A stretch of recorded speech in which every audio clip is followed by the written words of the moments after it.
Now, your local sports with Perry Shinan from the Centera Sports Desk. Centera supports athletes on the court, on the field, and in our community. Ultimate Frisbee is on the rise in the U.S. and beyond.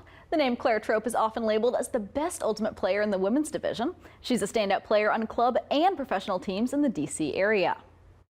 Ultimate feels more like an intentional choice. Like every time I step out on the field, it's like, well, I have decided to be here, and I am investing in myself and in my team. Claire Trop, not overused by her side, goes between two defenders. When did you find out that you were on SportsCenter Top 10?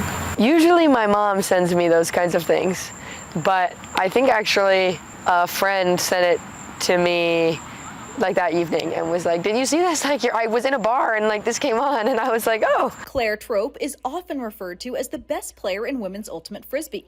Earlier this month, Trop led DC's elite club team, Scandal, to its first U.S. Open title in program history. I think it was really awesome to have some early success and kind of validate all the work we've been putting in as a team and as individuals, and kind of prove that we can hang with some of the best. You were a recruited athlete, not in ultimate, but in soccer. Walking into Dartmouth, what did that feel like for you? I had what I think of, at least in my own estimation, as a successful freshman season. And I had this moment of realization of I wasn't going anywhere in soccer. Even if I played through my senior year and continued having success, it was just gonna be over. And I really saw a future in terms of community and in terms of playing in ultimate. And so that kind of caused me to make the switch. Before we got here, you were in a lab as a full-time physicist. Yes. How is that going for you? And did you always know that you wanted to do science?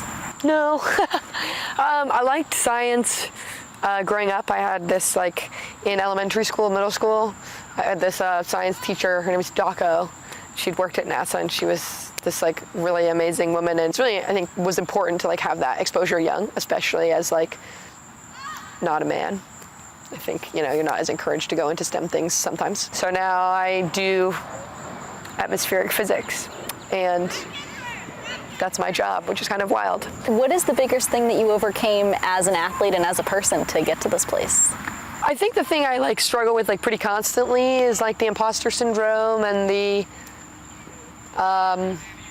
feeling that I don't know, I've gotten here on luck, or it's all gonna slip away. And I think that's both in work and in ultimates and in sports in general. I think I'm constantly trying to work through that, and that feels like a challenge. And I think it's easy when you're finding a lot of success for people to recognize that in a really tangible way and be oh, you're serious about this, instead of more of oh, that's your hobby, that's your thing that you do. You first competed for Team USA back in 2016. What did that experience mean to you? And you're still on Team USA. What have you learned about yourself through these years with the team? I just felt like I fit well with the people. It was just a great time. I remember coming back and I'd shaved part of my head, and I remember some of my soccer team was what are you doing? And I was I am living my best life. You will not tell me differently.